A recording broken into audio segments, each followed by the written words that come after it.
ISIL, Boko Haram, and other jihadist groups dominate news headlines, but the scope of right-wing extremism has become a global concern. In Norway, the massacre that killed 69 sparked outrage in the Scandinavian country. CCTV's Malcolm Brabant talks to a survivor of the massacre. He's dedicating his life to preventing history from repeating itself. In Cologne, Germany, 2,000 right-wingers marched to protest against Muslim extremism. 13 policemen and 1 demonstrator were injured in the clashes, and 6 people were arrested.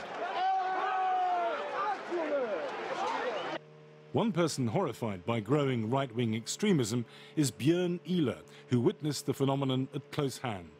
This is his 3rd trip back to Utoya, the Norwegian island where right-winger Anders Breivik killed 69 people and wounded scores more. Ihler is dedicated to preventing a repeat of Breivik's atrocity.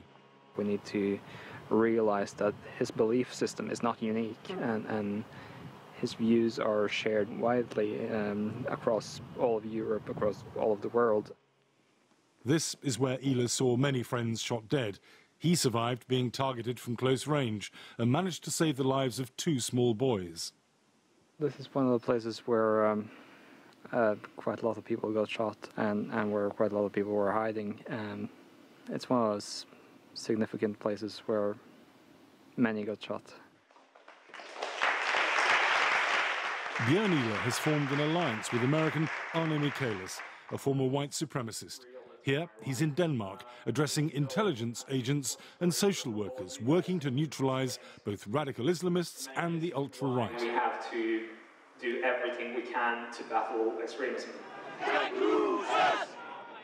This is a confrontation between anti-racists and Danish neo-Nazis in Copenhagen. European intelligence agencies report a surge of membership for right-wing groups in reaction to the rise of Islamic State. Western nations are torn over how to thwart growing Muslim radicalization.